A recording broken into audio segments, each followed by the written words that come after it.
Ako ang inyong Lolo Pael at ito ang aking kwento. Tahimik na Ina. Unang kwento, hindi makabasag pinggan. Ano ba yan? Nakabasa ka na naman ng pinggan? Makilang beses na yan ah. Ano ba? Maubusan na tayo ng pinggan niya sa susunod sinasabi ko sa'yo. Anong gusto mo? Sa daon na nakakain yung mga customer natin ha? Sinisinghala ng binatang si Sito ang kanyang inang si Alimpika na nakatalikod sa kanya at nakaharap sa may lababo. Nanginginig naman ang maugat na 2 kamay na matanda. Sinusubukan ni Alimpika na paggalawin ang mga daliri nitong napaparalisa na. Ibinukas isinara na matanda ang kanyang kamay pero halatang nahihirapan ang ginang dulot ng pagkamanhid sa mga ugat. Naiiyak na si Alimpika sa kondisyon nito nung siya'y ma-stroke. Napapangiwi na rin ito at malapit ang tablan ng sakit na Bell's palsy. 1, 2, 3, 4, 5. 5 na! Sigaw ni Sito sa salitang 5. Napangat bigla magkabilang balikat ni Alimpika sa gulat nito sa kanya. 5 pinggan na nababasag mo ngayong araw na ito. Ayan ang dami mga bubog sa sahig, kalat-kalat, sabog-sabog. Abay, walisan mo naman kaagad yan. Naririndi na ako sa ingin ng pagbabasag mo ng mga plato Kanina pa. Alam mo naman na nagtatrabaho ka ng maayos. Dapat ikaw rin, ma. Porke ba nanay kita? Magtatrabaho ka lang ng pabara-bara, ha? Akala mo kung saan ko napupulot yung pera sa mga pinamimili ko dyan sa mga platong yan Tapos babasagin mo lang ng basta-basta? Simple-simpleng gawain hindi mo pa magawa-gawa na mag-ingatan yan. Malakas ang boses na nagpahabol pa si Sito sa kanyang ina. Hindi ka nga makabasag pinggan. Napakahinhin mo. Pero nakakabasag ka naman palagi ng mga pinggan. Ano ba yan? Dagdag pang pahabol ni Sito. Ay nako, mag-o-order na naman ako ng sandamakmak na babasaging pinggan sa Lazada nito mamaya. Nauubos na yung savings nito sa bangko pinaglalaanan pa naman sana ako para sa bago kong ipapatay yung malaking business kesa dito. Ay nako naman talaga. Dagdag pa niyang may himig ng pagrereklamo dulot ng konsumisyon sa ina. Kung plastic na pinggan na lang kaya ang ordering ko para di ka na makabasag. Kaso, walang amor sa iyo Kahit babasagin o kahit plastic, lahat sisirain mo. Yan na nga lang ang gagawin mong nakatoko sa iyo, hindi mo pa maayos. Binabayaran ka din naman ng tama. Tapos ganyan ka. Ay nako, aksayadong babae. Hindi lang kita naging nanay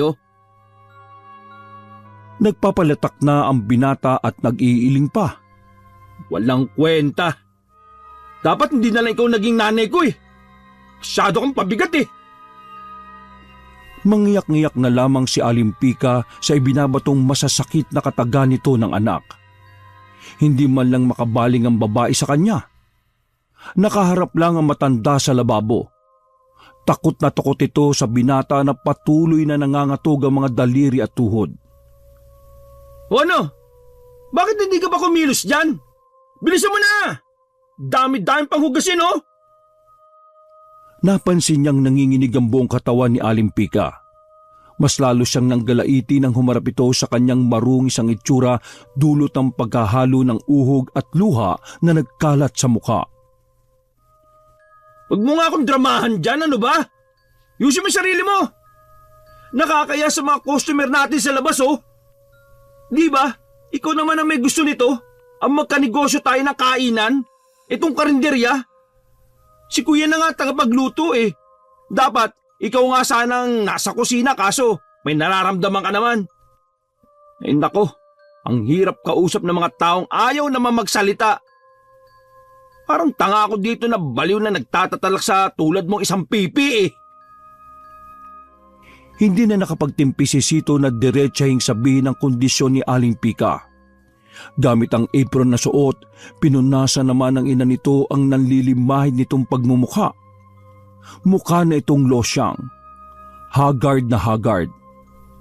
Mugto ang mga mata sa kakaiyak. Kumilos na si Alimpika upang kumuha ng daspan at tambo sa pinakalabas ng karinderya. Napayuko pa itong nakiraan sa anak. Nanlalalim lamang ang tingin na ibinibigay ni Sito sa matanda. Huwag kang babagal-bagal! Ang dami-dami pang hugasing pinggan na babasagin, oh! Pwisit naman talaga! Labas sa ilong na huminga si Sito at lumabas na rin sa lababong pinaghuhugasan ng pinggan na para sa mga parokyano ng karinderya. Nagtungo ang binata sa kusina kung saan nagluluto naman ng iba't ibang putahe ang kanyang kuya Sopronio. Nalanghap niya ang iba't ibang klase ng amoy ng lutong ulam. O Kuya Sopronio, ikaw, kumusta ka naman dyan? Magiliw na bungad na tanong ni Sito sa nakatatandang kapatid. Ayos naman ako dito, boss. Malamig na sagot ng kanyang kuya. Natawa naman si Sito. Boss ka dyan. Bunso mo pa rin ako at kuya pa rin naman kita. Kahit mga tauhan ko kayo ni mama, hindi magbabago ang pagtingin ko sa inyo bilang pamilya.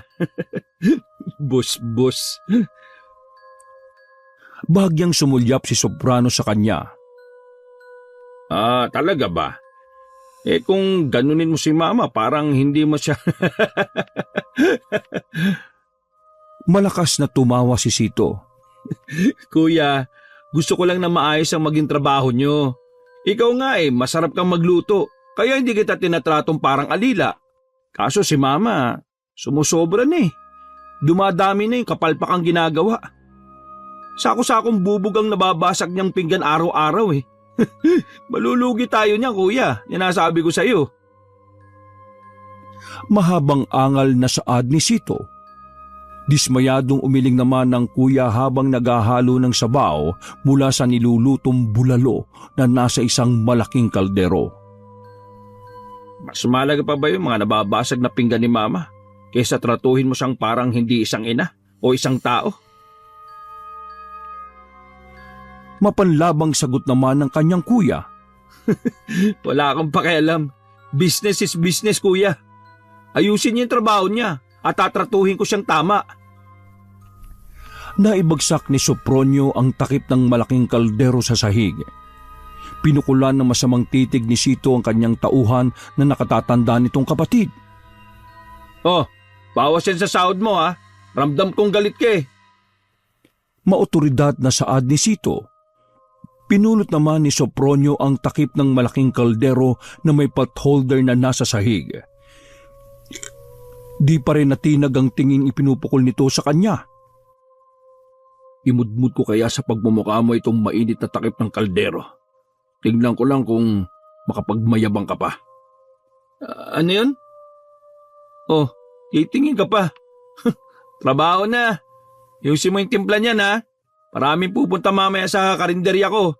Dami kong chat na natatanggap sa page Kapag may pangit silang feedback sa lasa ng niluluto mo, ay nako, sisisanting kita.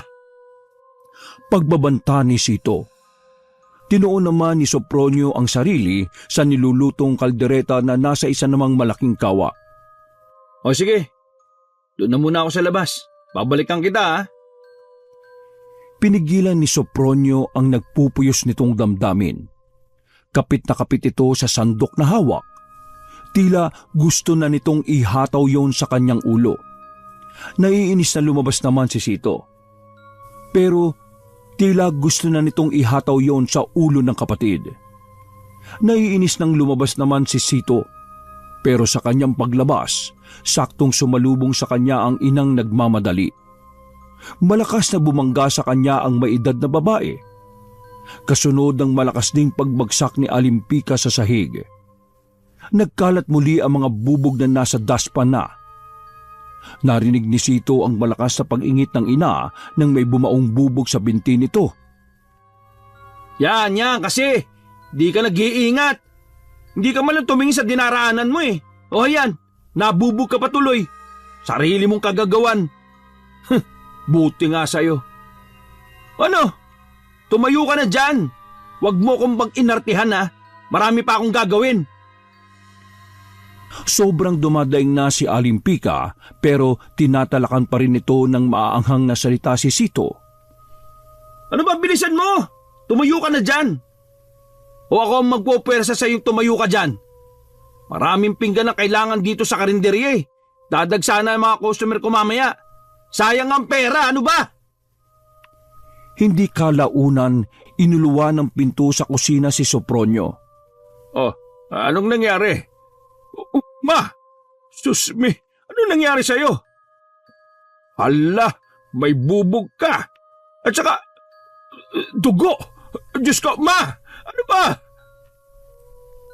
Laking pagkagimbal ni Sopronio nang makita ng ganun ang kalagayan ng ina. Niyugyog ng binatang may dad na babaeng tila papanawan na ng ulirat anumang oras. Boss, bakit hindi mo man lang tinulungan itayo si mama? Kita mo, oh, nabubog na sa binti. Baka kumapano ito. Tara, isugod na natin sa ospital. Ang layo-layo niya sa bituka, no? Ang mahalaga ngayong araw, may tumakbong pera sa mga palad ko. Sige, bukas, kapag kumita tayo ng malaki-laki ngayon at may tubo pa, ipapacheck up natin yan si mama. Ilang saglit na napaawang ang bibig ng kuya niyang si Sopronio bago ito galit na sumagot sa kanya. Pusang galang pera na yan. Mas mahalaga pa ba yung negosyo mo kaysa sa kaligtasan ng nanay natin? Well... Nagkibit balikat ang binata. It's a part of life eh. Walang kagatol-gatol pang sagot ni Sito. May dinukot siyang yosi sa bulsa ng pantalon at balak pa sanang sindihan ito at isubo sa bibig, ngunit bumalasik naman ang mukha ni Sopronio sa galit sa bunsong kapatid. Ayoko! Isusugod ko si mama sa ospital. Hindi muna ako magluluto ngayon, bahala ka! Giit ni Sopronio. Ha? Paano yung niluluto mo sa kusina? Sayang lahat ng mga rikadong niluluto mo. Mga natimpla na. Lalo na yung effort mo. Panghihinayang ng binata. Wala akong pakialam. Isusugod ko si mama sa ospital. Sa ayaw sa gusto mo. Bahala ka dyan sa negosyo mo. Kinarga ni Sopronio ang inang hindi maipinta ang mukha. Marami ng dugo ang umaagos sa puting tiles ng sahig na galing sa binti na nakabaong basag na pinggan kay Alimpika. Lumabas na sila mula sa kusina ng karinderya.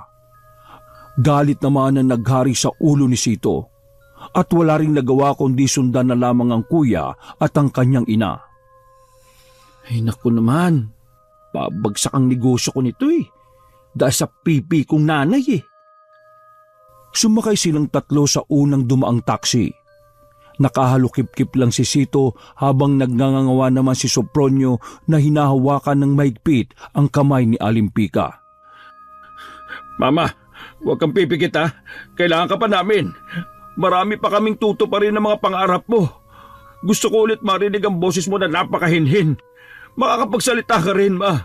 Laban lang. Tumirik ang mga mata ni Sito sa narinig. Parang yan lang. Hindi yan mamamatay. Kahit makipagpustahan pa ako kay kamatayan, hindi mamamatay yan.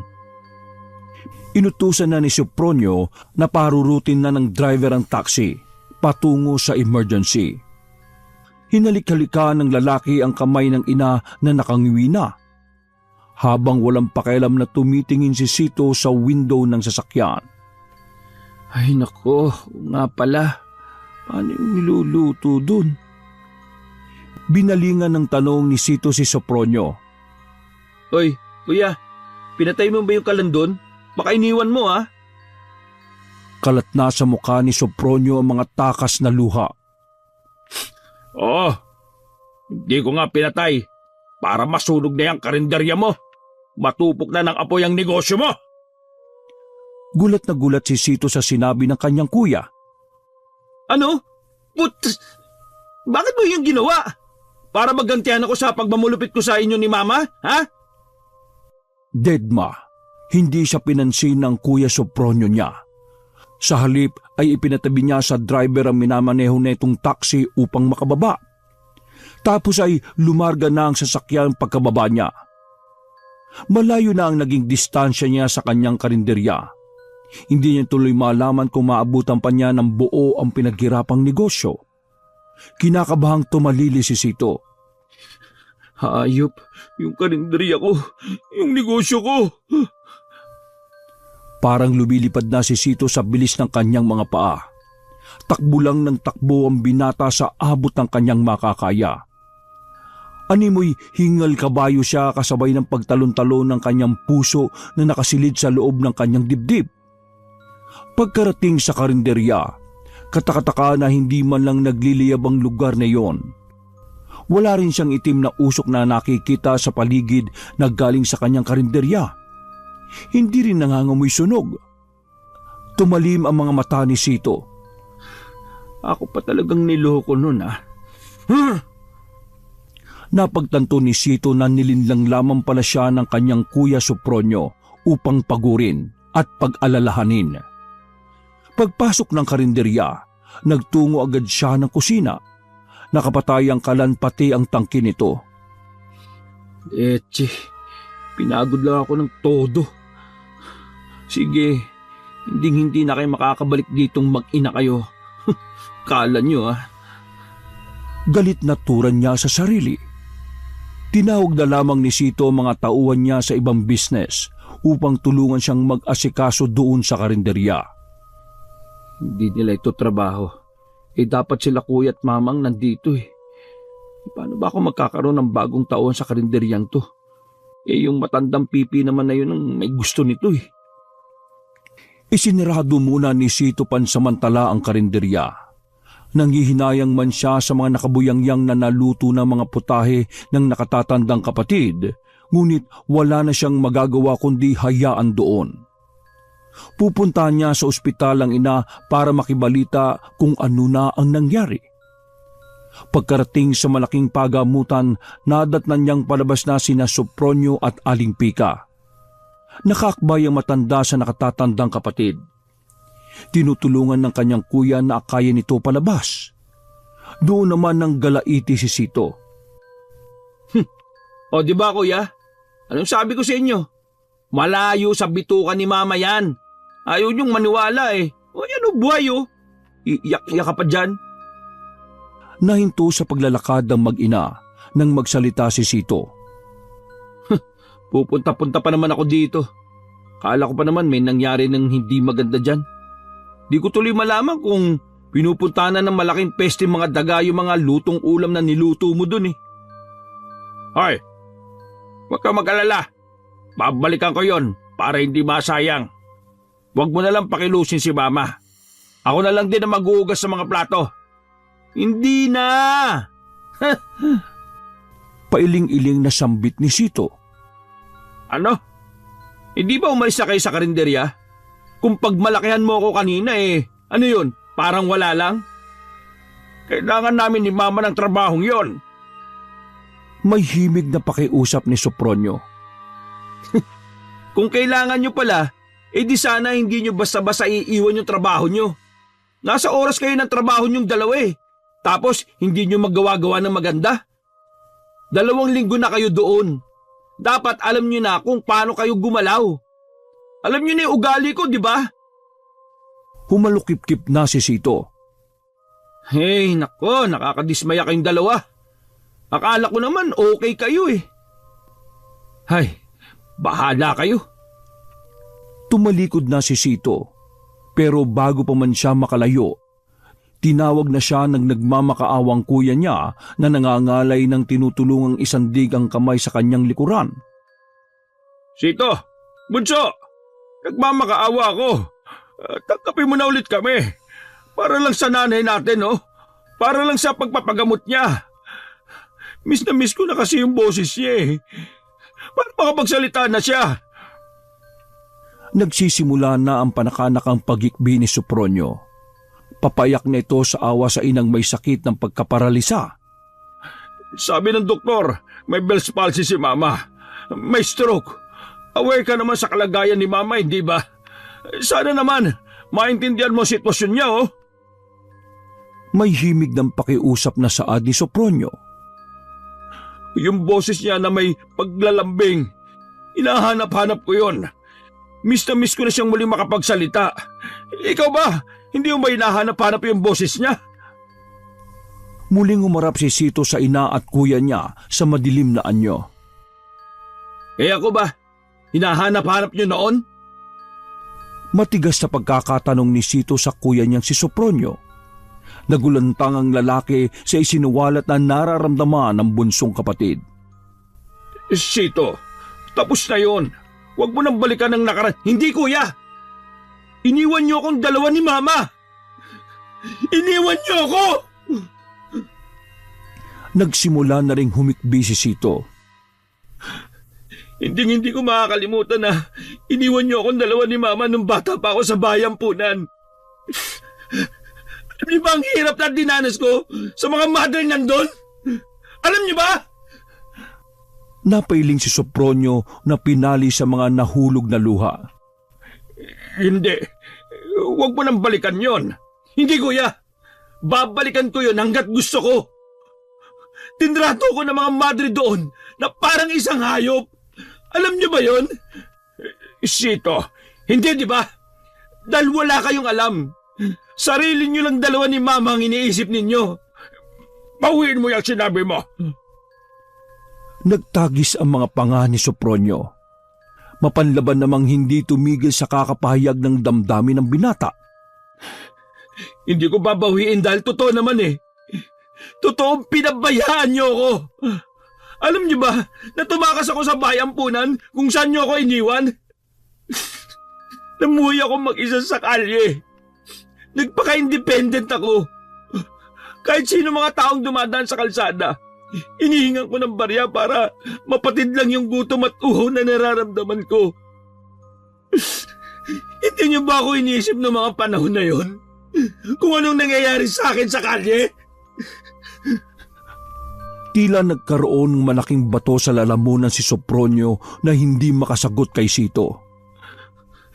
Akala ko nga, mamamatay na ako sa gutom eh. Walang mga araw na umiiyak ako sa tindi ng gutom. Pero, hindi ko alam bakit pa ako nabuhay ng mga panahon na yon. May isang mabait na tao ang kumupkup sa akin para makakain at makainom ako at ipagpatuloy ang buhay nang wala ang mga tulong ninyong dalawa. May himig na paninisi ang binata sa mag-ina. Nilalagok na lamang ni Sopronio ang sariling laway habang nakikinig sa kwento ni Sito. Ganun pa man, may kumupkup sa akin. Ako ang gumawa ng paraan para mapag-aral ko ang sarili ko. Ayoko makita ang sarili ko na isang uhugin at iyaking bata pa rin sa kalye paglaki ko. Tumayo ko sa sarili kong mga paa na gustong makita na isa akong matatag na businessman na titingalain ng lahat. Umasenso ko na ako lang mag-isa. Parang batis na balon na nag-uumapaw sa mga mata ni Sito ang luha. Pinalis niya yon bago pa magtangkang may tumakas. Ayaw niyang makita siya ng mag-ina na mahina. Pero nung unti-unti na ako sa pag-angat, bigla naman kayong dumating sa buhay ko. Ikaw ma, nagdemand ka kagad sa akin noon ng karinderya na hindi mo man lang nalalaman ang totoo kong nararamdaman nung pinamigay niyo ako sa iba. Pero pinagbigyan pa rin kita sa gusto mo. Pero siyempre, gusto kong maranasan mo ang dinanas ko noong maliit pa ako. At kapag minamalas ka nga naman, Mama, may sakit ka pala. Bonus na lang pala yun sa pagpapahirap ko sa'yo. Malakas na napaingit si Aling Pika. Tila ba may gusto itong sabihin subalit hanggang huni o tunog na lamang ang magagawa nito dahil hindi ito nakakapagsalita. Ma, anong gusto mong sabihin? May sasabihin ka? Patuloy lamang sa kakaingit si Aling Pika habang nakakunot noo ang binata. May sinasabi ito kay Sito habang patuloy na umaagos ang mga takas na luha. Sige na, babalik na ako sa karinderya. Nasa sa inyo na kung babalik din kayo. Hihintayin ko kayo doon. Gulat naman ang bumakas kay Sopronio sa narinig nito kay Sito. Talaga? Tinatanggap mo na ulit kami ni Mama?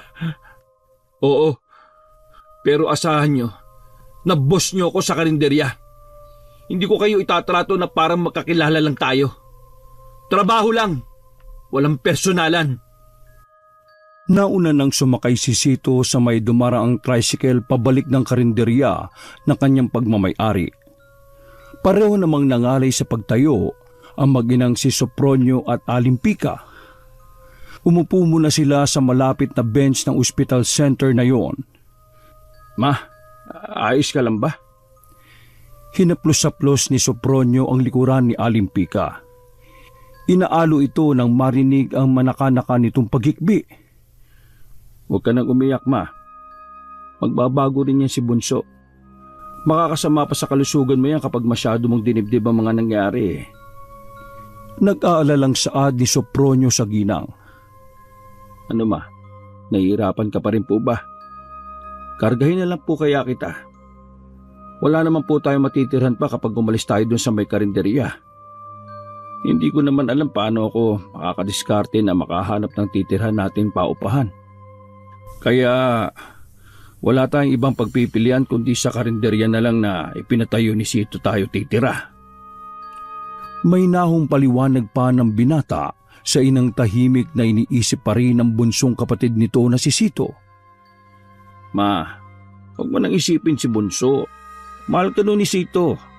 Kaya nga nagpagawa siya ng karinderya, di ba? Para sa'yo. Kasi matagal mo nang pinapangarap yun nung mga bata pa lang kami.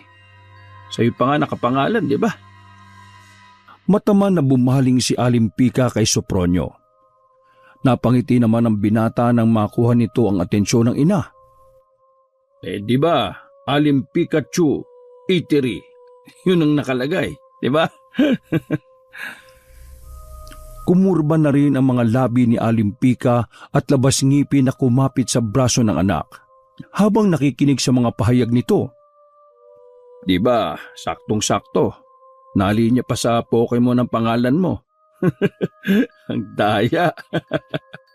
Kami ni Sito, napaka-weird ng pangalan namin sa apelyido namin kay Papa naming Inchik eh. Sopronio Chu, Sito Chu. Hindi tugma eh. Nagkaroon naman ng hunin ang pagtawa ni Alimpika sa sinabing yun ni Soprano. Buti naman, Ma. Sa wakas, ngumiti ka na rin. Ang tagal kong hindi nakita sa'yo yan, Ma. Huli ko yatang nasilayan yung ngiti mong yan eh, noong silver anniversary niyo pa ni Papa. Kaso, kinuha ka agad siya ni Lord eh. Pumalatak si Sopronio. Napalitan agad ang ekspresyon ng binata. Malungkot na ulit ito.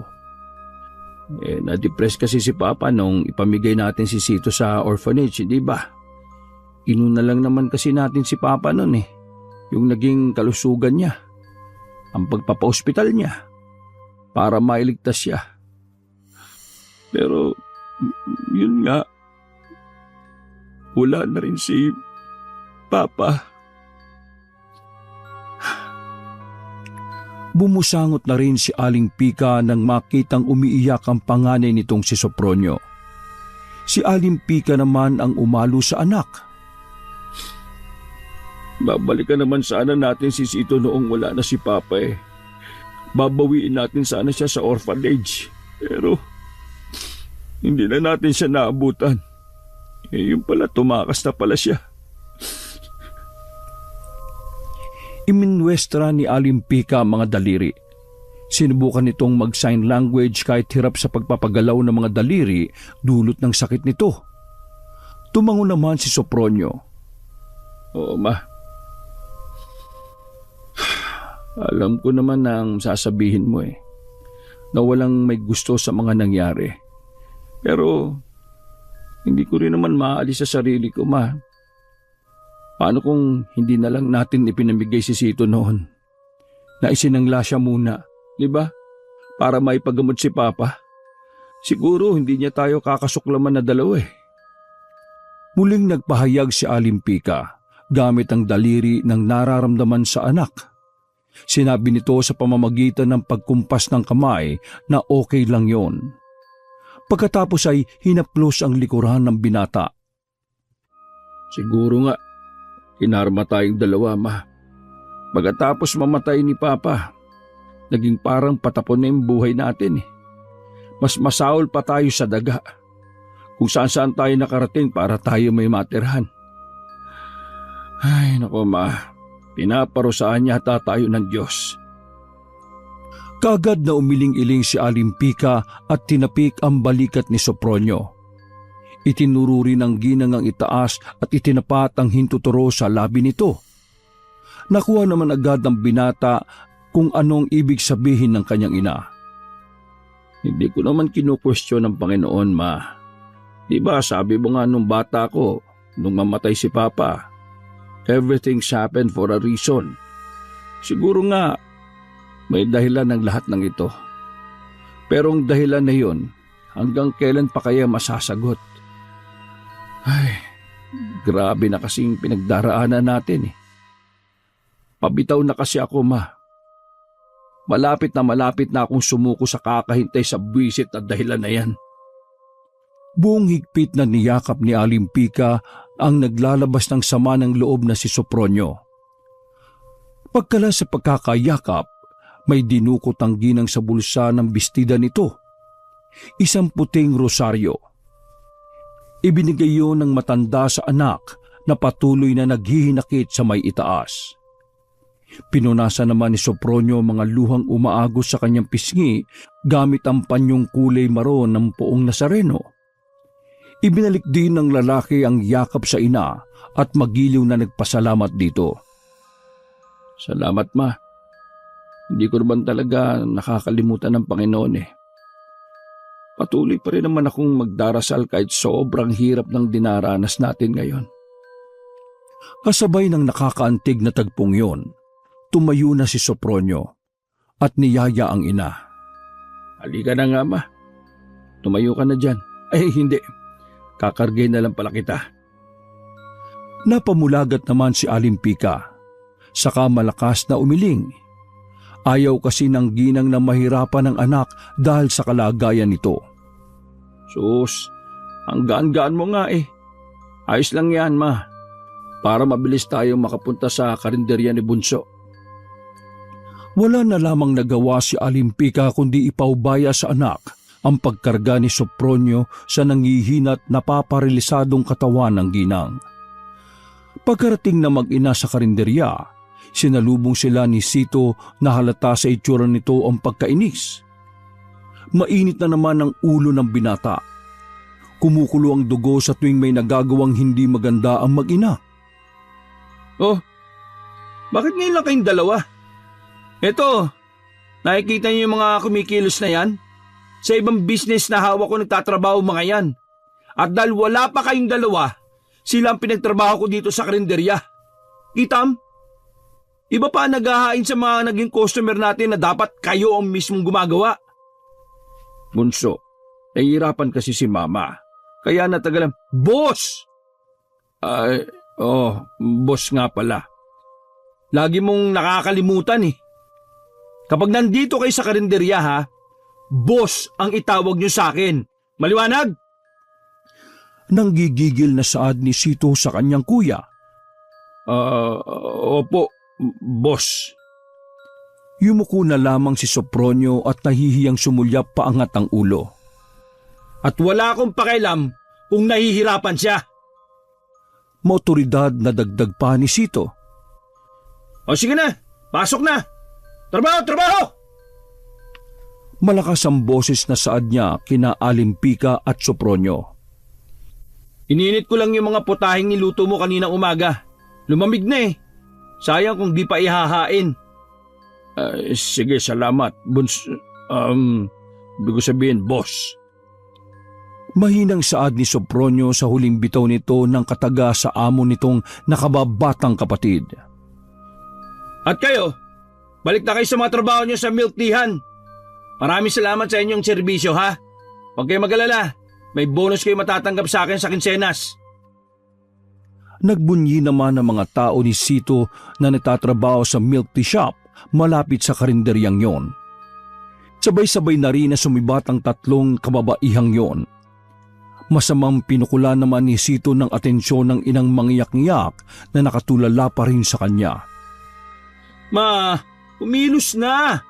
Ang daming tambak na hugasin dun sa lababo, oh. Boss, wag mo naman munang pakilusin ka agad si Mama.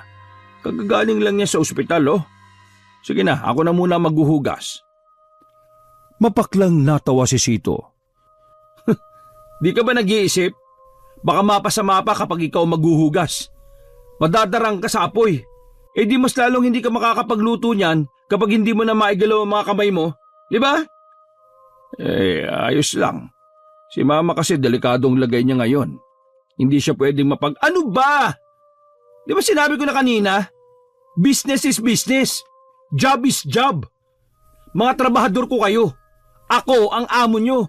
At hindi ako tumatanggap ng kahit na anong concern o excuses mula sa inyong mga hawak ko. Sige na, kilos na! Matagal na napamulagat ang mga mata ni Sito. Sindak na sindak ang nararamdaman ni Alimpika habang nakatitig sa binata.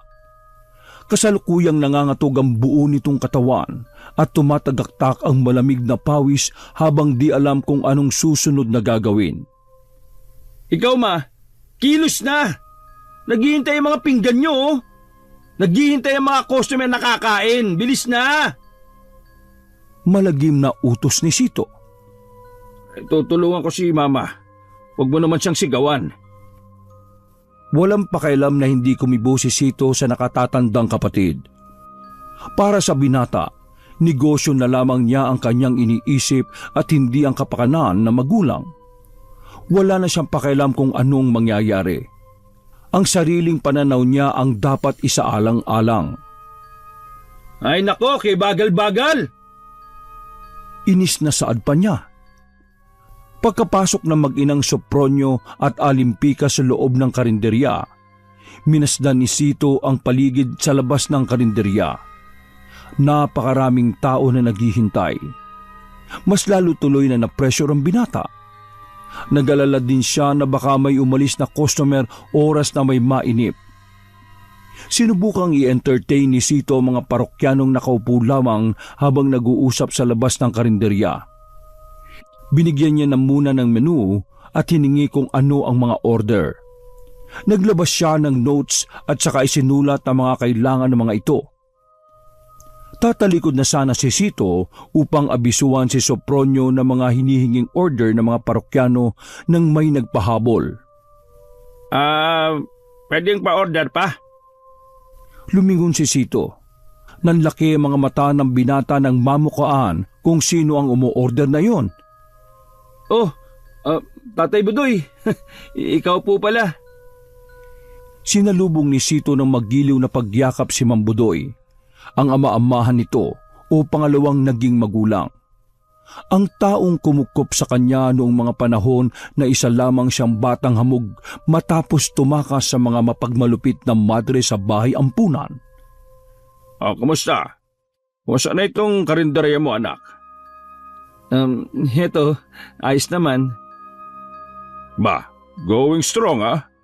2 buwan na ang Alimpika Eatery. Natutuwang napapatango si Mambudoy habang minamasdan ng paligid ang karinderya. Opo naman. Ako ba naman ang nagpapatakbo, di ba? Hindi siyempre, mas lalong lalakas to. Pangaalas ka ni Sito sa tatay-tatayan nito. Imbis na mainis si Mambudoy sa pangaasar ng binata, sinakyan na lamang niya yun. Manang-mana ka talaga sa akin ah. Napakayabang. Siyempre, sa inyo po ako lumaki. At pumabor ka talaga ah. Parang sinasabi mo na rin na ako nagturo sa iyo na maging mayabang. Hindi naman po. Sakto lang, tay. Nasan nga pala yung 2 mong tauhan na kasama mo dito sa karinderya? Ha? Napamaang naman ng binata. Yung mag-ina. Yung Kuya Sopronyo at Nanay Pika mo ang 2 tauhan mo. Napangangal na lamang si Sito. Nagmaang-maangang pa siya para kunwari hindi nito alam ang tinutukoy ng kanyang amahin. Opo tay, nandun po sila. Nasa loob po ng karinderya. Tinanggap mo na pala sila. Sarkastikong saad ni Mang Budoy. Hindi ho. Mabilis niyang sagot. Pero pinagbigyan mo ang mga gusto nila, lalo na ang nanay mo. Sa kanya pa nga nakapangalan ng karinderyang ito, di ba? Alimpika Chu Eatery, o di ba? Bumuntong hininga muna si Sito bago sumagot. Naalala ko po kasi na gusto niyo magkaroon ng karinderya nung bata ako. Kaya isa yun sa pinatayo kong negosyo. Labas sa ilong na napangiti si Mang Budoy.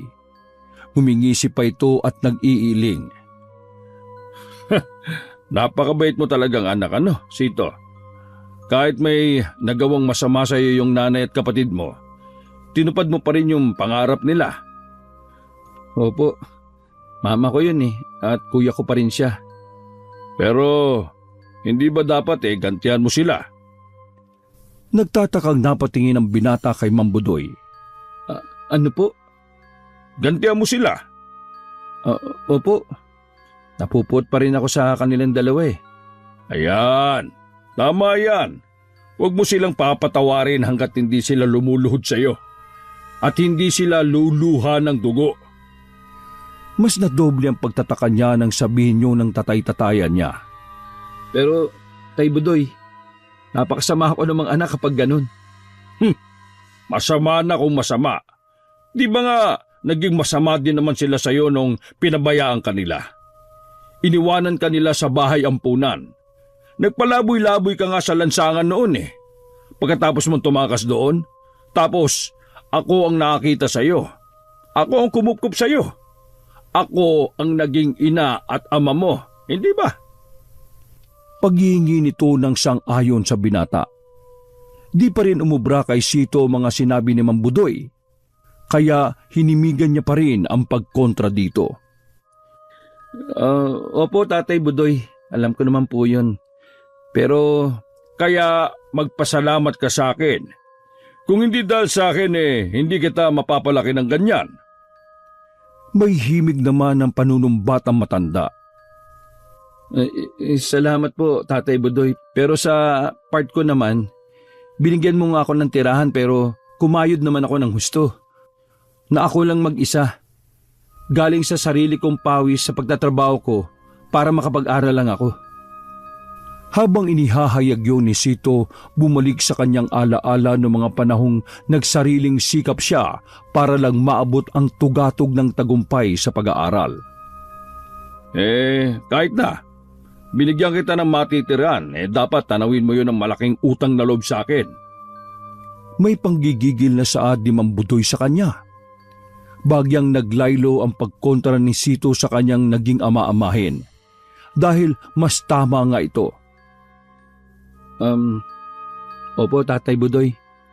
Hindi ko naman po kayo nakakalimutan Mahinang boses na tura ng binata. O siya, akin na menu mo. Ano bang meron dyan? Ito po, Tatay Budoy. Inabot ni Sito ang menu card kay Mang Budoy. Kung gusto mo po, silip na lang po kayo dun sa may istante. Ituro niyo lang po kung anong matitipuan niyo pong ulam. Hindi na. Babasahin ko na lang itong menu card.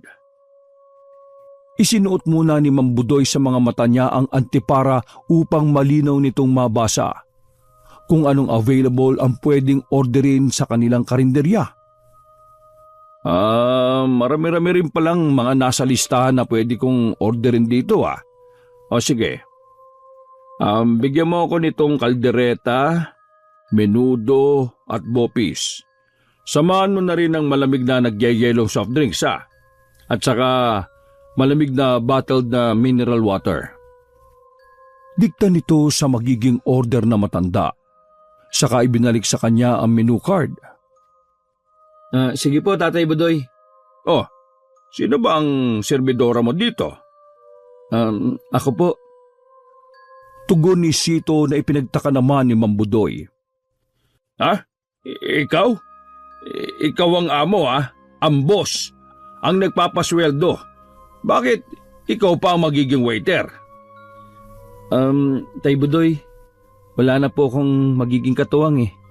May kanya-kanya na po kasing nakatoka po sa amin. Si Kuya Sopronio, siya po yung tagaluto. Si Mama po yung nakatoka sa lababo sa mga hugasin.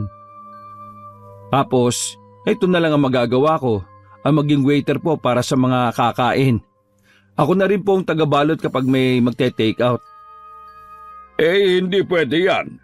Yung nanay pika mo, siya ang paggalawin mo dyan. Matigas na suwestyo na matanda. Si Mama po, Tatay Budoy? Kasi hindi po pwede. Bakit naman? May sakit po siya na stroke. Ano naman? Di ba nga nagtatrabaho siya para bayaran mo? Opo. Yun naman pala eh. Di siya ang pakilusi mo dyan. Alam mo, boss ka. Ikaw ang masusunod sa lahat ng sakop sa karinderya mo. Sa kanya mo ibigay yan. Ikaw ang bata sa karinderya mo. Madiin na ang bawat bigkas ng kataga ni Mambudoy. Nasa na ba yung nanay pika mo? Nasa lababo po. Naghuhugas ng Hindi na ituloy ni Sito ang susunod nitong sasabihin nang biglang umalingaw-ngaw sa may lababo ang isang malakas na pagkabasag. Biglang napatayo si Mambudoy dulot ng gulat. Napamura siya at sinalat ang ulo dulot ng konsumisyon. Yan na nga ba sinasabi ko eh. Ano ba yon? Wala po. Muli ulit umalingaw-ngaw ang pagkabasag ng pinggan sa may lababo. Wala nang takas sa pandinig ni Mambudoy ang mga nangyayaring hindi kaaya-ayang nagagawa ng kanilang inang PWD at may sakit. May naririnig akong sunod-sunod na pagkabasag Opo, Tatay Budoy. Ako nang bahalang harapin si Mama. Diyan ka lang po Naiistorbo kami mga customer eh. Papyaw pang reklamo na matanda at bumalik sa pagkakaupo. Tila nagliliyab sa galit si Sito nang puntahan ng ina sa lababo.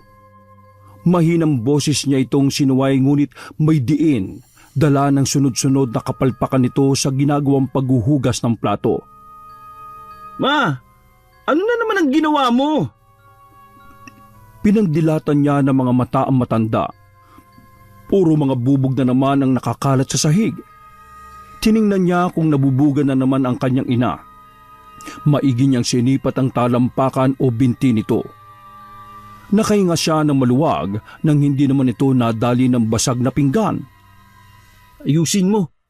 Nakakaya kay Tatay Budoy Mahina pero galit ang tinig na duro niya kay Alimpika. Halatang takot ang dalawang mga mata nito sa kanya na tumango bago pinulot isa-isa ang mga nabasag na plato. Si Tatay Budoy, siyang tinutukoy kong taong kumupkup sa akin. Sabi pa niya habang pinapanood ang ginang kung anong susunod nitong gagawin. Kaya huwag kang magbasag ng pinggan, please. Nakakaya sa kanya. Sabay-saway muli ng kanyang ina na nangingiwi na. Unti-unti na itong nagkakaroon ng pinsala sa facial nerve dulot ng pagkakaroon ng Bell's palsy. Isa pang may mabasag ka, sinasabi ko sa inyo, Ma. Makakatikim ka na talaga sa akin. Oo, gumamit ka ng pot holder. Huwag mong pulutin yan ng wala kang proteksyon sa katawan mo. Masusugat ka na naman yan eh. Parang bata ani ni Sito at iniwan si Alimpika sa ganoong kalagayan. Humingi naman kaagad ng dispensa ang binata sa naiwang ama-amahin sa may table kung saan ito nakaupo. Sorry Tatay Budoy Pinagsabihan ko na po si Mama. Mainam naman. Sige na. Akin na ang order ko. Okay po Tatay Budoy. Saglit lang po. Bale, minudo, kaldereta, bopis at soft drinks. Tama po ba? Tumango si Mambudoy. Malamig na nagyayelong soft drinks and water please. Huminga ng malalim si Sito at peking nginitian si Mang Budoy. Opo, sige po tay. Ano pong soft drinks po pala? Sinabi ng kanyang tatay Budoy ang brand ng soft drinks nito at saka isinulat sa maliit na notebook ng binata upang matandaan. Okay, bale 170 po lahat tay. Sabi niya sa amahin habang busy na itinatama ang computation sa lahat ng in-order ni Mang Budoy. Ano? Kailangan ko pang magbayad? Nagkaroon ng tandang pananong sa mukha ni Mang Budoy. Nagduda naman ang binata. Bakit po tay? Libre mo na! Ano po? Gulat na tanong ni Sito sabay baba ng maliit na notebook kung saan siya naglilista ng mga in-order. Bingi ka ba anak? Sabi ko, libre mo na. VIP ako dito eh. Maangas na sabi sa kanya na matanda.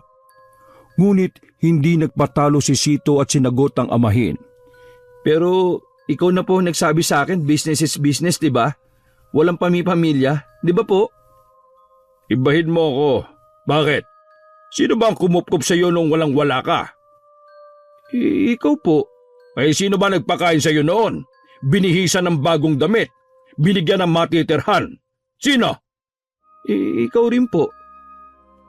Bumaba ng bumaba ang tinig na unti-unting nagagapi ang bawat linya sa mga panunumbat ni Mang Budoy. Yun naman pala eh. Wala nang nagawa si Sito kundi ang tahimik at pakinggan ang susunod na litanya ng matanda. Huwag mo na akong kontrahin pa kung bakit ako nagpapalibre.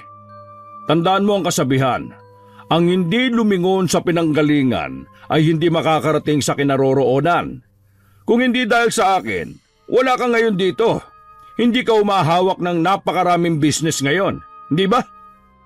Oo na po, Tatay Budoy. Sige po. Good! Yan ang gusto ko sa iyo eh. O sige, mainit-init na 2 cup of rice ha. Baka tatanga-tanga ka na naman. Kapag may ulam, may kaning pang kasama. 2 cup of rice ha? Yung mainit. Hingi pa nitong habol sa kanya. Libre na nga, dami pang demand. Okay? Naintindihan mo ba? Opo, Tatay Budoy.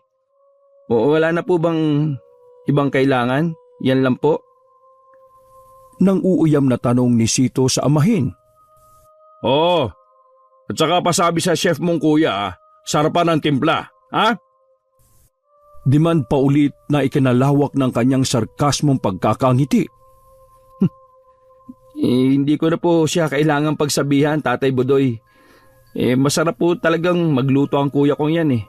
Templadong templado. Parang si Mama. Sagot pa ni Sito. Tapos ay tinalikuran ang amahin na demanding. Dumiretso siya sa lababo kung saan kasalukuyang pa rin nagsasabon gamit ang dishwashing liquid sa mga pinggan. Mabagal ang pagpiga at pagkuskus nito sa bawat plato nang sa gayon, malinis at makintab ang mga gagamiting mga plato. O Ma, may natapos ka na bang hugasin na pinggan? Nako, ubus na yata ang paggagamitan ah. Itinuro ng matanda ang mangilang-ilang natapos na pinggan. Akin na, mga mangkok, paabot sa akin. Ako na magpupunas, siguradong basang-basa pa yan.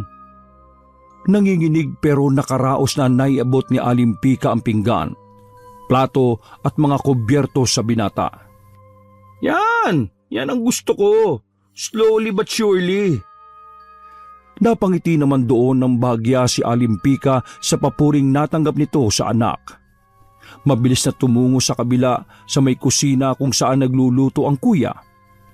Inabot niya ang pinggan at 3 mga mangkok na paglalagyan. Kuya, kaldereta, minudo at bopis. Pabilisan ha, kay Tatay Budoy yan. Ay, siya ba yung oo? Ang taong kumupkup sa akin. Ay, ganun ba? Huwag ka nang maraming tanong dyan. Bilisan mo. Yan ang plato oh. Sandukan mo ng 2 cup ng mainit na sinaing ha. Ayaw nun ng malamig na kanin. At malata. Siguraduhin mong ayos ang pagkakasaing mo ha. Ayos naman bunso. Boss. Pagtatama ni Sopronio. O sige na, akin na. Mabagal na kumilos ang Kuya Sopronio niya, kaya lalong nainis si Sito. Mga 3 minuto bago naihanda ang kumpletong order ni Mang Budoy. Maririnig pa sana niyang hihingi ng pasensya si Sopronio, pero pagkaabot ng tray sa kanya, gahul-gahul siyang nagtungo sa table ni Mang Budoy. Oh, bakit naman ang tagal? Pasensya na po, Tatay Budoy. Na-traffic eh. Napakunot noong nangingiti-ngiti si Mang Budoy sa banat na biro ng anak-anakan. Heto na po.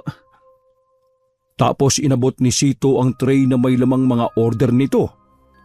Ay patay, ikaw pa rin ang nagdala sa akin ng mga yan? Nasaan ang nanay mo? Hindi po talaga niya kayang sabay-sabay, Tay eh. Sa susunod sa kanya may bigayan. Binabayaran mo ang nanay mo. Hindi ikaw ang magbabayad sa sarili mong pagod. Ha? Naintindihan mo, Sito? Opo, Tatay Budoy. Yan! Tama yan! Makinig ka dapat sa akin. Sa pangalawang pagkakataon, napangiwi muli si Sito sa pagmanipula sa kanya ng amahin. Nakailang subo na si Mang Budoy ng ulam. Naparami na ito ng kanin. Mukhang nasarapan ito sa niluto ng nakatatandang kapatid ni Sito. Sarap ha? Tama ka nga. Masarap magluto ang kuya mo. Wika nito habang may laman ng bibig. Sabay sip-sip sa soft drinks. The best ha? Umusal naman ng kung ano si Sito sa nakakairitang kilos ni Mang Budoy. Dapat pala, sinamaan ko ng lason eh. Para the best talaga. Ha? Anong sabi mo? Wala po, Tatay Budoy. Sige, lumantak ka lang po ng lumantak dyan. Enjoy po. May himig niyang panunuya sa matanda. O sige, bukas uli ha. Pupunta ulit ako dito. Ibang putahe naman ang o-ordering ko. Sana bukas magbayad ka na. Libre ulit ha? Napamulagat ng hindi sinasadya si Sito sa gulat ng demanding na si Mang Budoy. Ha? Opo. Abusado. O sige, alis na ako. Sige po, mag-iingat ka po sa pag-uwi nyo, Tatay Budoy. Ikaw din. Minsan naman dumalaw-dalaw ka sa kondo ko ha. Masyado ka kasing busy sa mga inahawakan mong business eh. Wala ka na tuloy time sa akin. Kondo daw niya. Ako bumili nun sa'yo eh. Ano yan? Opo, Tatay Budoy. Sige po, dadalaw ako kapag free ko po. Magilo niyang sagot kahit napipilitan lang. Sana hindi na bumalik yun dito. Masyado nang namimihasa eh. Hinatid pa ni Sito ang amahin sa labas ng karinderya. Kawayan sila sa isa't isa. Gayong may lihim na inisya dito dahil sa pagiging abusado. Natapos na lamang ang araw at nabalutan na ng dilim ang buong paligid. Nag-aayos-ayos na si Sopronio ng mga nakakalat na upuan sa may karinderya. Isasarado na rin nila ang kainan. Dahil pagod na sila. Tinulungan na rin ni Sopronio ang inang matapos ang hugasin. Bago magkapanabay na umupo sa upuan nakaharap si Sito. Binabala sa mga salaping papel na kinita nila sa karinderya sa buong araw. Eto ang sahod nyo ngayong araw Salamat ha. Napansin naman ni Sopronio na hindi pantay ang inabot ni Sito kay Alimpika na sweldo nito. Bakit yan lang ang inabot mo kay mama? May kaltas siya sa kinita niya. Matubal ngayong araw eh. Walang masyadong nag-order. Hindi rin dumating yung mga inaasahan kong customer ko kanina dahil sa kaunti lang yung availability ng pinggan. Marami kasi binasag si mami. Kaya malaki rin ang kaltas niya. Paliwanag ni Sito. Sasagot pa sanang muli si Sopronio sa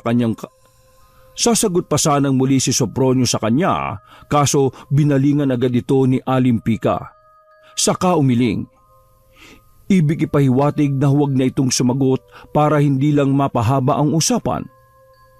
Kayo na muna ang bahala sa karinderya ha. Diyan na kayo matulog. Yung tauhan ko na lang sa talyer yung bibili ng mga kakailanganing Ricardo para sa lulutuin mo bukas, kuya. Bilin niya sa dalawa. Bago tuluyang lumayo at nag-aalalang nagpahabol pa siya sa kanyang kuya na si Sopronio. Bantay mo mabuti si mama, ha?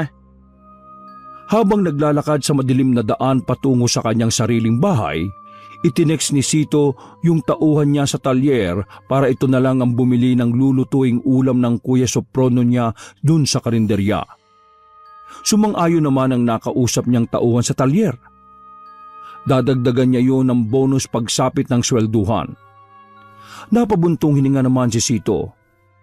Hindi may pagkakailang napagod din siya sa maghapong araw na paghawak sa negosyo niyang kainan. Kapagod. Di ko man lang napunta ng iba kong business para mag-update kung anong sales nila. Ay, nako. Sa mga susunod ko na lang yung pupuntahan. Pagkakatiwalaan naman yung mga tauhan ko dun eh. Mahalaga sa ngayon, yung karinderya.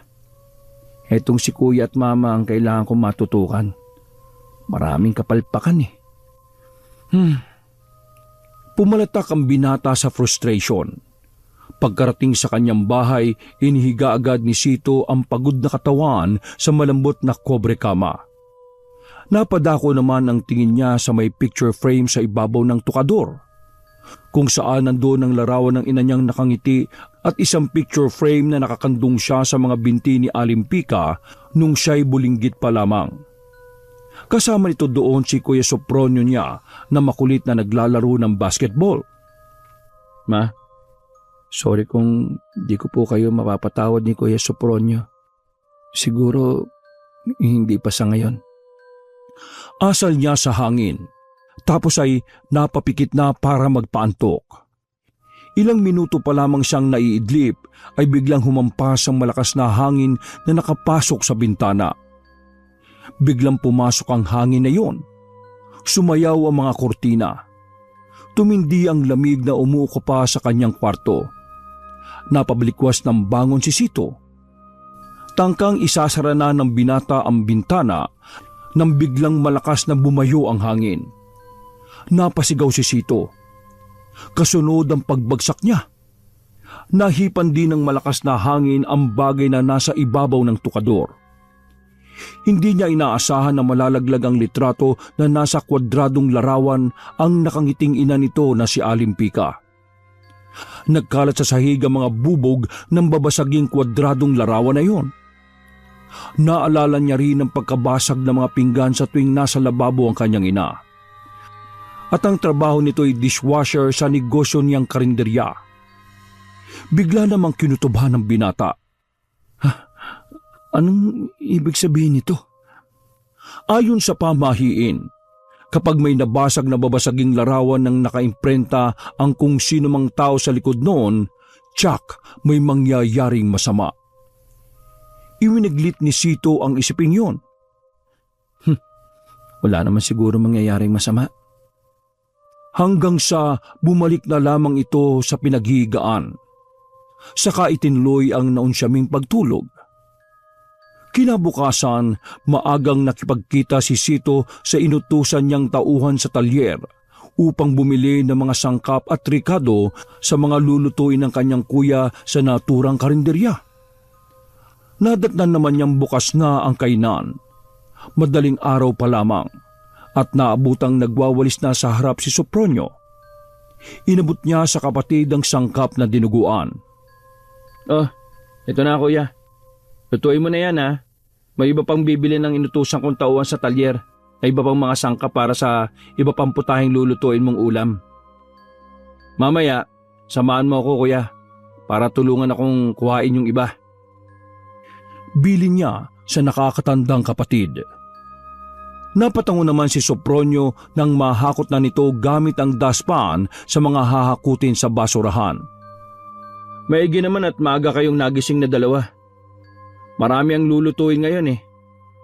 Kailangan boss eh, lalo pa ngayon. Marami ang maagang papasok sa kanya-kanyang trabaho. Marami ang bibiling babaunin nilang lutong ulam. O ayun, alam mo pala eh. E di simulan mo na kagad maya-maya yung pagluluto. Kailangan nating humataw para makabawi sa pagkatumal kahapon. At ikaw naman, Ma, pahinga ka lang muna dyan. Wala ka pang gagawin. Pero maganda ka sa mga ipapagawa ko sa iyo kapag marami ka ng huga sa mga plato.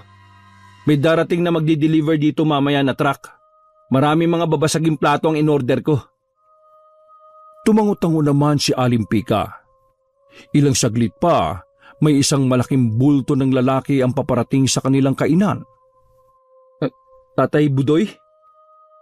Namukhaan kagad niya ang kanyang amahing panot kahit malayo. Hello, anak! Bakit ang aga mo, Tay? Ay, ang aga ko pala. Opo Gusto lang kitang makita ng maaga, anak. Makita ng maaga o makatikim ng maaga yung luto sa karinderya namin? Oo na, makatikim rin ng luto sa karinderya. Gusto ko yung ginataang bangus Tsaka Bicol Express naman. Ay tatay, eto nga pala si Kuya Sopronio. Nakakatanda akong kapatid. At ang mama ko nga pala, si Mama Pika. Kuya, Mama, si Tatay Budoy po. Yung taong kumupkup po sa akin. Pagpapakilala ni Sito sa kanyang nanay at tatay kay Tatay Budoy. Pagpapakilala ni Sito sa kanyang nanay at kapatid kay Tatay Budoy. Nakipagkamay si Sopronio kay Mang Budoy. Nice to meet you po, sir. Walang hanggang pagpapasalamat po ang gusto ko pong sabihin po sa inyo sa pagpunan ng mga kakulangan namin ni Mama kay Sito. Sa pagtanggap po sa kanya ng buong buo at pagmamahal na parang isang tunay po na anak. Wala nga naman yon. Lumipat naman ng tingin si Mang Budoy kay Alimpika na tahimik na nakamata sa lalaki. Malagkit ang pagkakatitig na matanda sa ginang. Nakangisi ito at animoy pinagnanasaan pa ang ina ni na Sito at Sopronio. Napakaganda pala ng mama mo, Sito, anak. Bulong ni Mang Budoy kay Sito. Mahinang napatawa naman ng binata. Oh, tara na po sa loob ng karinderya. Marami pa tayong kailangang gawin Yakag ni Sito sa tatlo. Tatay Budoy, upo ka lang po dyan May asikasuhin lang po kami sa loob. Ay sige, maghihintay ako. In-approach naman ni Sito ang mag-ina. Magluto ka na kuya. Ikaw Ma, ayusin mo yung ibang mga pinggan na nakahilera dyan Parating na yung in-order ko mga pinggan. Marami yon. Huwag ka na magbabasag Ayan na pala. Ilang saglit pa, bumusina na ng malakas ang malaking truck sa labas ng kainan. Lumabas naman si Sito upang kumpirmahin na yun nga ang truck na puro boxes of plates ng mga in-order niya. Ayan na. Patulungan mo na ako kuya. Buhatin natin yung mga kahon. Ingat lang mga babasagin kasi yun. Mahinahong suyo ni Sito sa Kuya Sopronio niya. Lumabas kagad ang nakatatanda niyang kapatid. Saka inumpisahan ng buhati ng mga angkat-angkat na kahon. Sige, tutulong na rin ako. Voluntaryong saad ni Mang Budoy. Ay, salamat po Tatay Budoy. Malaking tulong po ito sa amin. Walang anuman. May kapalit to Bumaba ang kurba ng labi ni Sito. Lagi naman Mga ilang sandali pa, naipasok na ang 10 kahon na puro laman ay babasaging mga plato. Ang 2 kahon ipinatong sa ibabaw ng lamesa ni Mang Budoy. Ayan Ma, ayusin mo na yan Alis lang kami ni Kuya. Bakit? Saan tayo pupunta, boss? Yung ibang mga ricado at sangkap na lulutuin mo, Kuya, nasa tauhan ko sa talyer. Diyan lang naman yon. Patulungan na lang akong bitbitin. Sige, walang problema, boss. Tatay Budoy, ikaw na munang bahala kay Mama Patulungan naman ako kung hindi masyadong mabigat na ilabas lahat ng pinggan sa mga kahon. Tapos, ihilera na lang sa lalagyan ng pinggan. Diyan sa may orokan. Sige, walang problema sa akin to. Gagawin ko to. Bigyan kita Tatay Budoy ng lutong ulam mamaya pagkaluto ni Kuya. Kahit libre pa. Aba, yan ang gusto ko. Mabilis na lumabas naman ang magkapatid. Saka naiwan sa loob ng karinderyang yon sina Mang Budoy at Alimpika. Paika-ikang inurong ng ginang ang kahon upang hindi malaglag. Doon naman nakakuha ng pagkakataon pagsamantalahan ng lalaki si Alimpika. Oh, wag ka na makikilos dyan. Ako na. Tutulungan na kita. Hinawakan ni Mambudoy sa maugat na kamay ang may edad na babae. Napalingon nito at pilit na nagpupumigla sa pagkakahawak nito sa manyakis na matanda. Gusto ko lang makatikim ng ibang putahe. Dinilaan ni Mambudoy ang leeg ni Alimpika. Umingit naman ang ginang sa masensual na pakikitungo ng amahin ni Sito sa ina ng binata. Hindi ka naman nakakapagsalita di ba?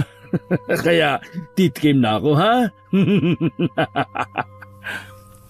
Pilit na kumakawala si Alimpika sa pagkakayakap ni Mambudoy dito. Nakakulong ito sa mabukol nitong braso. Panay ungol naman ni Alimpika. Huwag ka nang pumalag. Ano ba? Bumuelo muna si Alimpika bago malakas na siniko si Mambudoy sa sikmura. Tinuhod din ito sa may-ari. Napahiyaw sa sobrang sakit ng kasalanan nito. Dahil sa pagkataranta na makatakas sa hinayupak na si Mambudoy, nadula si Alimpika at nahagip nito ang balat ng kahon na nagkakalaman ng 20 babasaging pinggan. Sa pagbagsak ni Alimpika sa sahig, kasabay noon ang sunod-sunod na paglaglag ng plato sa katawan at mukha ng kaawa-awang ginang. Nabubugan ang buong katawan ni Alimpika. Mas maraming natamo ang mukha nito at bumaon sa dalawang mata, ilong at bibig nito. Halos hindi na makilala ang pagmumukha ng ginang. Nagingalo pa si Alimpika, pero di kalaunan hindi na ito gumagalaw pa. Hindi ako may gawa niyan. Nasa bunot na lamang ni Mambudoy ang sariling buhok. Bago may naisip na ideya, tumakbo agad ito palabas at sinalubong ang magkapatid na parating sa karinderya. Sito, anak! Supronyo! Yung nanay pika nyo! Dali! Nagkatinginan naman ang magkapatid. Kagad na tumakbo ang dalawa at hinanap ang kanilang ina. Napaluhod na lamang si Sopronyo sa kalunos-lunos na nangyari sa kanilang ina. Ma, anong nangyari sa iyo? Diyos ko, bakit nagkaganito si Mama? Puro bubog ang muka. Naliliko sa sariling dugo. Diyos ko! Napasapon na lamang din ng bibig si Sito sa madugong inabot ni Alimpika. Ano pong nangyari kay Mama, Tatay Budoy? Ano pong nangyari sa kanya? Humahagulgol na tanong ni Sito sa amahin. Aksidente! Aksidente ang nangyari! Paano pong aksidente, Tatay Budoy? Bigla na lang siyang nahulugan ng mga pinggan nang matabig niya yung telang yun na nasa ilalim ng kahon. Itinuro ng lalaki ang itim na tela na nakasabit sa sabitan ng lababo. Ano? Natabig? Oo! Kaya hindi ko na magawang mailigtas ang nanay mo. Nabagsakan siya ng mga pinggan nang hindi sinasadya. Hindi na pag-alingaw-ngaw ng pagkabasag ng pinggan ang maririnig, kundi ang palaho ng iyak ng magkapatid. Hindi! Ma! Hindi! Bakit nangyari to kay Mama? Bakit? Nagulat din ako sa mga nangyari. Hindi nila magawa-gawang mayakap si Alimpika dahil sa puro bubog ang buo nitong katawan ng mga basag na pinggan. Hindi maatim na magkapatid na tingnan ng maigi ang kanilang ina habang inilalagay ng mga hospital rescuer ang bangkay nito sa body bag. Hindi na nila ipinaglamay pa ang kanilang ina. Sa halip, diretso cremate na ito. Inabo nila ito at inilagay sa urn. Itinago naman ni Sopronyo ang green bone ng ina habang ang urn ay nasa mga bisig ni Sito. Di kalaunan, inilagak din nila ito sa pinakamalapit na sementeryo kung nasaan ang kanilang karinderya. Pagkaraan ng isang linggo, nagpaalam naman si Sopronyo kay Sito na magre-resign na. Nagulat naman ang binata sa madali ang pag-alis ng kuya sa karinderyang kanyang binuo. Sito, aalis na ako sa karinderyang ito. Bakit naman, kuya? Dahil wala na si Mama. wala na rin kwentang pananatili ko rito. Pero kuya, alaala na lang ito ni mama na iniwan niya sa atin. Tapos aalis ka pa. Iiwan mo ulit ako. Yun nga eh. Kaya nga ako alis dito para hindi ko na maalala si mama. Para makalimutan ko na siya. Sa tuwing nandito kasi ako sa karinderyang ito, mas lalo lang akong nalulugmok sa kalungkutan eh. Naalala ko lang din kung paano mo siya tratuhin na parang hindi mo siya tunay na ina. May galit ang tono na saad ng kuya niya sa kanya. Pero kuya, mag-hire ka na lang ng ibang tauhan mo sa karinderya. Tagapagluto, mag-waiter at tagapaghugas ng plato. Palitan mo na rin yung pangalan ng karinderya. Mas maganda kung nakapangalan na lang sa'yo. Pero kuya, simula ngayon, hindi na kita guguluhin pa. Hindi mo na ako makikita pa. Hindi na napigilan ni Sito ang kuya soprano niya na lisanin ng karinderyang yon. Iyak naman ang iyak ang binata na sa pangalawang beses, iniwan na naman siya ng kanyang pamilya. Literal na iniwan at wala na ang kanyang ina. Habang ang kuya sopronyo niya umalis dahil hindi na kinaya ang lungkot na pagkawala ni Alimpika. Habang lumalaon na mga araw, palugi ng palugi ang karinderya ni Sito. Mas lalong tumutumal. Wala nang dumadayo upang kumain sa kanilang kainan. Balak sana niyang isara ito, ngunit hindi niya magawa dahil yun na lamang ang alaala niya sa pinakamamahal na ina. Ngunit tuwing gabi, may naririnig ang binata na mayroong nagbabasag ng pinggan. Kapag nagtutungo naman siya sa lababo, nadadatnan niyang puro bubog ng plato ang mga naroon. Hinala niya nagpaparamdam ang kanyang inang si Alimpika. Pero nang makita niyang may malaking dagang nakapuslit sa lababo, nawala ang kakarampot niyang pag-asa na masisilayan niyang muli ang ina. Siguro nga ma, kaya ayaw mong magpakita kasi galit ka sa akin. Ma, magpakita ka na oh. Miss na po kita eh. Sorry na sa mga nagawa ko noon. Nagsisisi na po ako. Aalis na sana siya sa lababong yon nang magtunugan ng mga stainless na gamit sa pangluto. Ma, ikaw ba yan? Kapag dakay nakarinig siya ng sunod-sunod na pagkabasag ng pinggan mula sa pinaglalagyan ng kahon na nasa storage room. Binuksan ni Sito ang silid na yon at nagulantang nga siya ng puro basag na pinggan ang nasa sahig.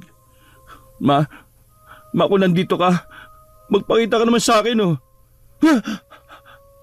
Paghahamon niya, bigla naman siyang nagulat nang makarinig ng pagkabasag sa kabila. Bumalik ulit siya sa may lababo. Panaylaglagan na ng mga plato kung saan-saan. Batid niyang tahimik lang ang ina noong nabubuhay pa. Hindi nakakapagsalita. Walang kibo.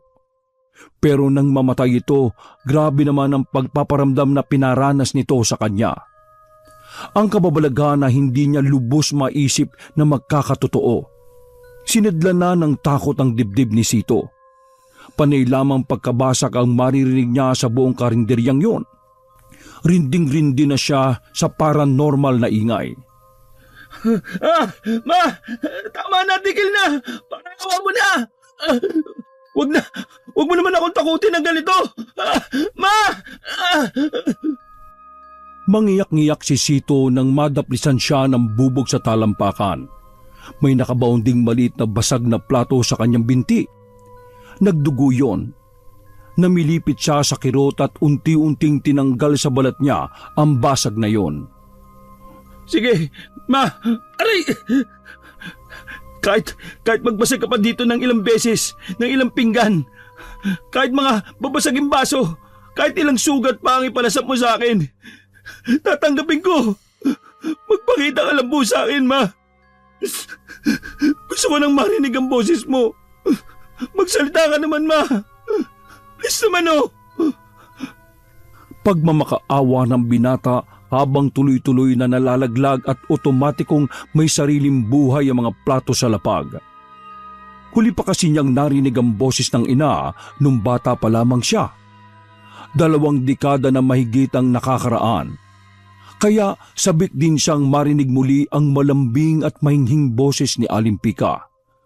Ma, Rico, please, mapatawarin niyo na ako. Magpakita po kayo sa akin. Ma! May tumalsik muling basag na plato sa kanyang binti. Bumaon yun sa kanyang sakong. Mas lalong nagumiyaw si Sito sa sobrang sakit. Nahinto lang ang kanyang pagdaraing nang marinig niya ang mahinang boses na katagang anak. Dumilat ang binata.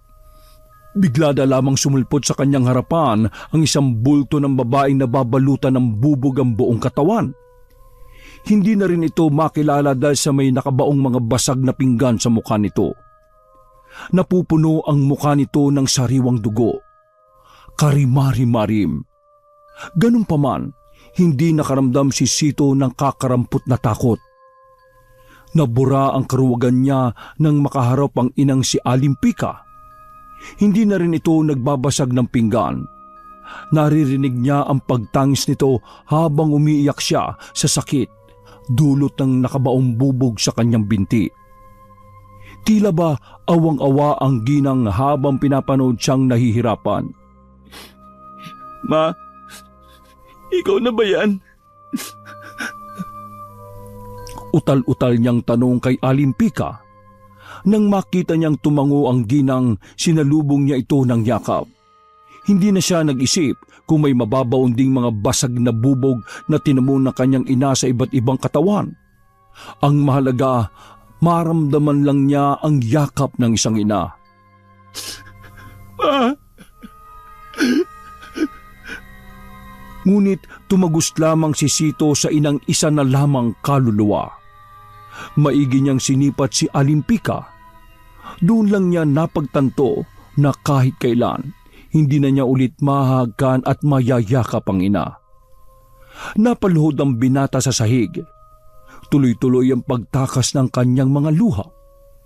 Hindi pa niya ito niyayakap simula nang magkita sila nang hinahanap siya ng mga ito. Puro galit sa puso ang nararamdaman niya na magkita silang muli. Lagi siyang ilag dito at may hinanakit sa pag-iwan nito sa kanya. Humagulgol na lamang si Sito habang sinisisi ang sarili at humihingi ng kapatawaran. Ma, patawarin niyo po ako, ha? Patawarin mo ko kung naging masamang anak ako sa'yo. Hindi ko man lang naisip yung nararamdaman mo, Ma. Ngayon, habang buhay kong pagsisisihan ang mga nagawa ko sa iyo. Ang pagtrato ko sa iyo nang hindi maganda noong nabubuhay ka pa.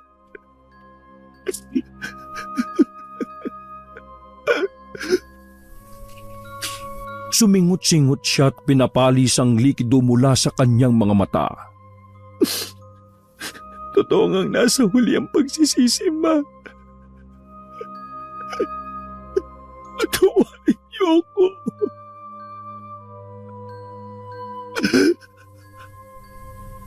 Sa kauna-unahang pagkakataon, narinig ni Sito ng malinaw ang boses ng ina. Matapos ang 2 dekada noong huli nitong marinig ang tinig ni Alimpika. Napaangat siya ng ulo. Maaliwalas na ang itsura ng kaluluwa ng ginang. Wala na mga bubog sa katawan at sa mukha. Nakangiti lamang ito sa kanya habang inuudyok siyang tumayo. Inaangat ni Sito ang kanyang sarili. Hinarap si Alimpika. Patawarin mo ang mama kung iniwan ka namin ng kuya mo sa bahay ampunan. Kahit kailan, anak, hindi ka naalis sa isip ko noong mga panahon iniwan ka namin.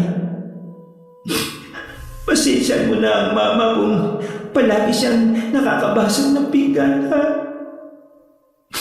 Kahit anong bubog na natatanggap ko, matitiis ko yun. Ngayon ko lang makita, anak, ang bubog na meron ka sa puso mo. Umalingaw-ngaw ang panagoy na yon ni Alimpika. mahal kita, anak. 4 na salita lamang yun na tumama sa puso ni Sito. Napayuko ang binata at pinali sa mga luha. Mahal na mahal din po kita. Ma? Sa muli niyang pag-angat ng ulo, nawala na lamang si Alimpika na parang bula. Ma, nasan ka na? Magpakita ka uli sa akin, Ma. Ma, patawarin niyo ako, ha? Sorry, Ma. Maririnig na lamang sa karinderyang yon ang tangis ng pagsisisi ng isang anak habang nakalupasay siya sa mga nakapaligid na basag na pinggan sa sahig. Hindi na niya mababawi pa ang buhay ng ina at lahat ng masasakit na salitang binitiwan niya dito.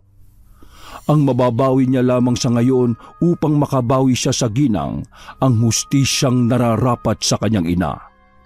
Si Sito na mismo ang nagsuplong kay Mang Budoy sa mga pulis nang siyasatin niyang mabuti ang CCTV. Matapang niyang hinarap ang kanyang amahin habang may mga kasamang alagad ng batas. Ipinadampot niya ang matanda.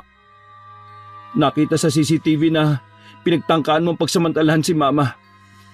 Pagbabayaran mo lahat ng ito sa kulungan, Tatay Budoy. Nagpumiglas naman noon si Mang Budoy at galit na tangkang susugurin si Sito.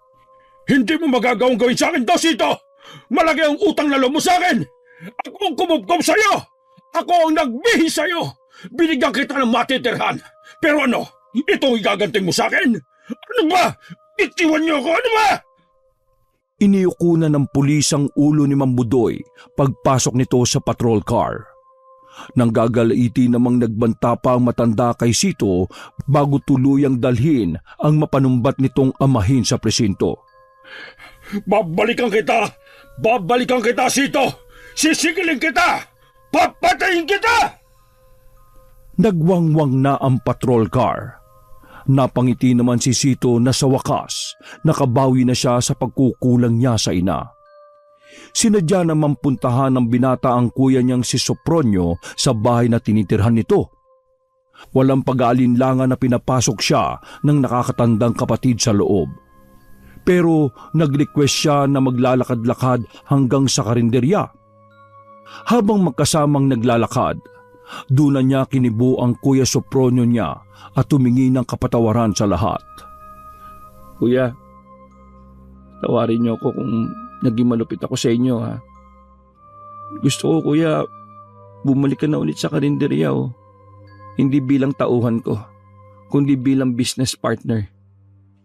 Kung gusto mo, kuya, tulungan mo rin ako sa ibang mga negosyo ko. Para na lang kay Mama. Gulat na napabaling si Sopronio sa kanya. Talaga, boss? Napailing si Sito. Bunso o Sito na lang, kuya. Pagtatama niya. Bunso. Oo naman, kuya. Pagtulungan natin tong dalawa. Para kay Mama at para na rin kay Papa. Naalala na naman niya ang tinig ng kanyang ina nung nagpakita ito sa kanyang panaginip. Tiningnan niya ang sakong at talampakan. May marka siya ng bubog na nandun kahit napanaginipan niya lang si Alimpika nung araw na yon. Makalipas lang ng isang araw, humilom na agad ang mga sugat na natamo niya sa basag na pinggan. Hindi niya alam kung bakit pero gaya ng paggaling ng sugat niya ang paghilom din ng puso niya sa nakaraan. O tara na, kuya. Pasok na tayo sa loob ng karinderya. Tutulungan mo ako sa pagluluto at paghugas ng pinggan? Ako na lang po sa paghugas ng pinggan. Baka mapasma ka pa eh. Hindi, ako na. Hindi, sige na, kuya. Salitan na lang tayo. Napangiti naman ng kuya Sopronio nang may maalala noong bulilit pa lamang sila. Naalala mo yung luto ni Mama, yung adobo niya. Oo naman, kuya, no? The best yun eh. Hayun ang gamay ko na luto ni Mama nun. Kaya nga bestseller yun sa atin, di ba? Iba talaga ang luto ng isang ina. Oo, tama ka. Mula sa puso, kaya masarap. Dugtong ng Kuya Sopronio niya. Pero naalala mo ba yung mga bata pa tayo? Ako lagi nakakabasag ng pinggan kapag naguhugas ako eh. Kaya napapalo ko ni mama ng pamatpat. Hindi ka nag-iisa. Ako rin naman napapalo rin eh. Pero dahil lang yun sa pagmamahal ng isang ina. Kaya niya ginagawa sa atin yon para disiplinahin tayo. Ibang klase talaga magmahal ang isang ina, no? Pinakadakilang magulang sa lahat. Ma, salamat po. Magkikita-kita din tayo dyan nila Papa pagdating ng panahon. Parehong tumingala nang nakangiti ang magkuya sa kalangitan bago pumasok sa Aling Pikachu Eatery upang simulan ang panibagong araw na magkasama silang magkapatid. Wakas!